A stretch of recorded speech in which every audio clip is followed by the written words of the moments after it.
स्वागत है आप सभी को विद्यालोक जीएस एकेडमी में। और हम आशा करते हैं आप सब लोग अच्छे होंगे। हाँ, और जो वीडियो वगैरह हम अपलोड कर रहे हैं, जो दे रहे हैं क्लास, आप लोग रेगुलर कर रहे होंगे क्लास को। तो आज हमारा जो क्लास है पॉलिटी का क्लास है, और आप देख रहे होंगे कि इस पे हम पहले से ये सर्कल वगैरह किए हुए हैं। तो आपको बता दें, इससे पहले हम क्लास इसका रिकॉर्ड किए, लेकिन हुआ क्या कि उसमें वॉइस ही नहीं आ पाया, वॉइस ही कट गया था। तो मतलब 1 मिनट तक हुआ, उसके बाद पूरा कंप्लीट करने के बाद जब चेक कर रहे हैं वीडियो को, तो उसमें वॉइस ही नहीं आ पा रहा है। तो हमें लगता है बिना समय गवाए, जितना हम लोग पहले पढ़ चुके हैं, यानी कि अनुच्छेद 24 तक पढ़ चुके हैं, अब उसके बाद 25 से लेकर के 35 तक एक बार देख लेते हैं, पढ़ लेते हैं। तो हम लोग पढ़ेंगे धर्म की स्वतंत्रता। धर्म की स्वतंत्रता जो कि अनुच्छेद 25 से 28 है। और अनुच्छेद 25 में ये कहा गया है कि किसी भी धर्म को अंतःकरण या मानने का अधिकार है। आप किसी भी धर्म को मान सकते हैं, लेकिन हाँ, मान सकते हैं इसका मतलब ये नहीं कि कोई जबरदस्ती आपको धर्मांतरण करवाए कि नहीं आपको ये धर्म मानना पड़ेगा या ये करना पड़ेगा। नहीं, जोर जबरदस्ती नहीं है। अगर मेरा इच्छा हुआ कि हम बौद्ध धर्म में हमको ग्रहण करना है या फिर कोई और धर्म करना है, तो हम कर सकते हैं, हमको कोई मतलब बाध्य नहीं है। लेकिन हाँ, कोई हम पे जोर जबरदस्ती करके कोई धर्म नहीं मनवा सकता है।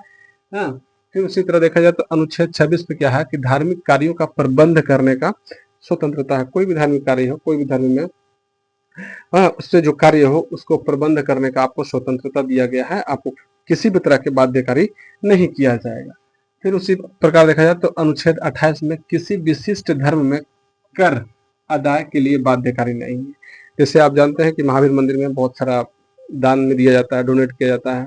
हाँ, किसी के द्वारा कुछ भी पैसा कौड़ी जो भी हो, तो चाहे जो भी हो पैसा, उससे सरकार को कर नहीं दिया जाता, सरकार कर नहीं लगती है, क्योंकि अनुच्छेद 27 में ऐसा कहा गया कि किसी भी विशिष्ट धर्म के लिए कर अदा के लिए बाध्य नहीं है। फिर वही अनुच्छेद 28 की बात करें तो धार्मिक कार्यों में उपस्थित होने का अधिकार है। कोई भी आप धार्मिक कार्य चल रहा हो, आप जाकर के वहां बैठे भजन कीर्तन करें, हाँ, आपको कोई मना नहीं करेगा, आप आराम से स्वतंत्र हैं। आपको उसके लिए अनुच्छेद 28 आपको स्वतंत्र देता है, अधिकार, स्वतंत्र अधिकार देता है। उसके बाद आते हैं सांस्कृतिक एवं शिक्षा का अधिकार। सांस्कृतिक एवं शिक्षा का अधिकार में क्या है कि अनुच्छेद 29 में अल्पसंख्यकों के हितों का संरक्षण है। अल्पसंख्यकों के हितों का संरक्षण का क्या मतलब होता है कि जैसे उसका, उन लोगों का भाषा, उन लोगों का लिपि और संस्कृति को संरक्षण करना, यानी कि सुरक्षा करना, ये अनुच्छेद 29 में है। फिर अनुच्छेद 30 में क्या है कि अल्पसंख्यकों के लिए शिक्षा संस्थान की स्थापना करना, ये अनुच्छेद 30 में कहा गया कि अल्पसंख्यकों के लिए शिक्षा संस्थान की स्थापना करना। फिर अनुच्छेद 32 जो कि ये बहुत इंपॉर्टेंट है, इंपॉर्टेंट इसलिए है कि डॉक्टर भीमराव अंबेडकर के द्वारा भी ये इस अनुच्छेद को कहा गया है कि हृदय और आत्मा है, संविधान का हृदय और आत्मा है, और इसमें संवैधानिक उपचारों का अधिकार है। क्या है इसमें? संवैधानिक उपचारों का अधिकार है। अनुच्छेद 32 में सुप्रीम कोर्ट और हाई कोर्ट को 5 तरह का रीट जारी करने का अधिकार देता है। अगर सुप्रीम कोर्ट की बात की जाए तो सुप्रीम कोर्ट की बात की जाए तो अनुच्छेद 32 के तहत, और हाई कोर्ट की बात किया जाए तो अनुच्छेद 226 के तहत रीट जारी करती है।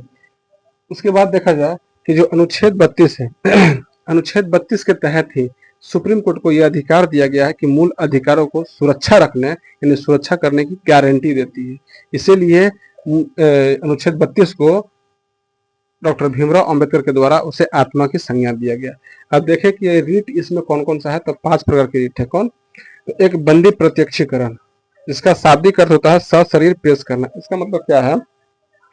जैसे आपको किसी भी जाकर के आपको गिरफ्तार कर, कोई भी आपको गिरफ्तार कर लिया, और गिरफ्तार करने के बाद अगर आप निर्दोष हैं, किसी भी तरह का कोई अपराध नहीं किए हैं, तो आप ये जो सुप्रीम कोर्ट हो चाहे हाई कोर्ट, ये वाला बंदी प्रत्यक्षीकरण रीट जारी करेगा, और ये कहा जाएगा कि जिसे आप गिरफ्तार किए हैं उसको सशरीर पेश किया जाए, ताकि इस बात को पता किया जाए कि सच में वो अपराध किया है या नहीं।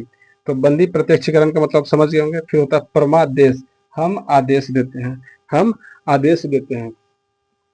सभी जो भी अधिकारी हो, पदाधिकारी हो, उन लोगों को आदेश दिया जाता है हाई कोर्ट या सुप्रीम कोर्ट के द्वारा। फिर आता है अधिकार परीक्षा, किस अधिकार से? इसका जो शाब्दिक अर्थ होता है किस अधिकार से। अधिकार परीक्षा का मतलब क्या होता है कि जैसे मान लिया जाए कि आपका जो क्षेत्राधिकार है, आप उस क्षेत्राधिकार से बाहर जाकर काम कर रहे हैं, तो इसीलिए ये रिट जारी किया जाता है और पूछा जाता है कि आप किस अधिकार से ये काम कर रहे हैं। फिर उसके बाद आता है उत्प्रेषण, सूचना या प्रमाणित करना।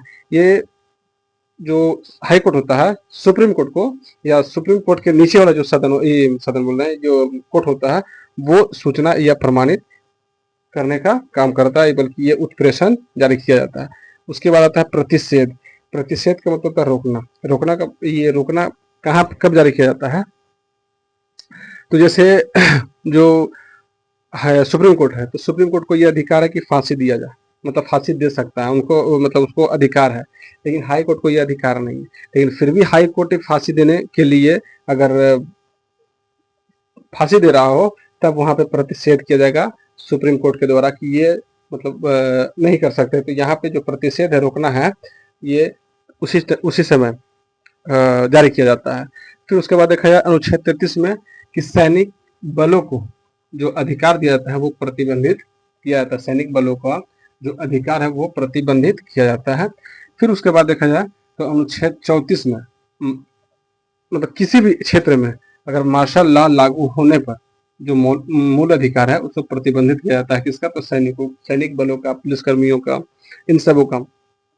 यहाँ पे समझिएगा कि मौलिक सैनिक बलों को जो मूल अधिकार प्रतिबंधित किया जाता है, क्यों किया जाता है? आप एक बात बताइएगा, आपको ड्यूटी पे लगाया गया है और आप ड्यूटी ना करके आप ये कहेंगे कि हमारा मौलिक अधिकार है, हमें घूमने का अधिकार है, बोलने का अधिकार है, तो आप घूमने का, तो आप ड्यूटी कब करेंगे? आप घूमेंगे।